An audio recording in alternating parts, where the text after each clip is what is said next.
ഡൽഹിയിൽ വായുമലിനീകരണം രൂക്ഷമായി തുടരുന്നു. ഗുണനിലവാര സൂചിക 400-ന് മുകളിലാണ്.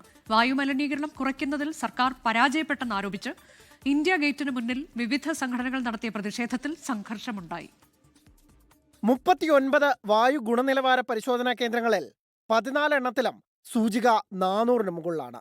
വായുമലിനീകരണം രൂക്ഷമാകുന്ന സാഹചര്യത്തിൽ മലിനീകരണ നിയന്ത്രണങ്ങൾ പരിഷ്കരിച്ചു.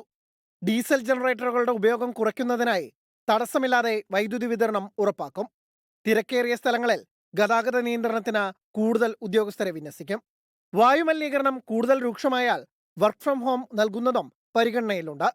ഇതിനിടെ വായുമലിനീകരണം കുറയ്ക്കുന്നതിൽ സർക്കാർ നടപടികൾ പരാജയപ്പെട്ടെന്നാരോപിച്ച വിവിധ സംഘടനകൾ ഇന്ത്യ ഗേറ്റിന് മുന്നിൽ പ്രതിഷേധിച്ചു.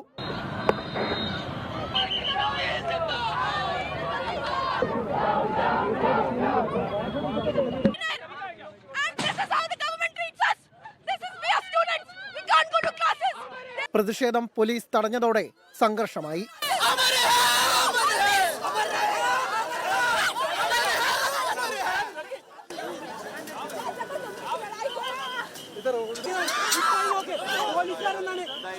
എത്രയും പെട്ടെന്ന് ഇവിടെ നിന്നുള്ള പൊല്യൂഷന്റെ ഹേക്യൂ കുറക്കണം. ഇപ്പോഴത്തെ കണ്ടീഷൻ വെച്ചുകൊണ്ട് ഒരു മനുഷ്യന് ഒരു 15-20 സിഗരറ്റ് വലിക്കുന്ന അത്രത്തോളാണ് ഈ വായുമലിനീകരണം കണ്ട് കിട്ടുന്നത്.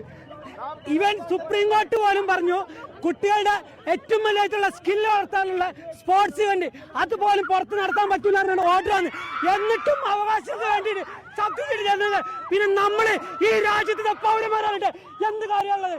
പ്രതിഷേധിച്ചവരെ പോലീസ് അറസ്റ്റ് ചെയ്ത് നീക്കി. 24 ഡൽഹി. ലോകത്തെവിടെയായാലും ഏത് സമയത്തും 24 വാർത്തകളും ഓഗ്മെന്റഡ് റിയാലിറ്റി പാക്കേജുകളും എക്സ്പ്ലെയിനറുകളും വിശദമായി കാണാൻ ഞങ്ങളുടെ യൂട്യൂബ് ചാനൽ നിങ്ങൾക്ക് സബ്സ്ക്രൈബ് ചെയ്യാം.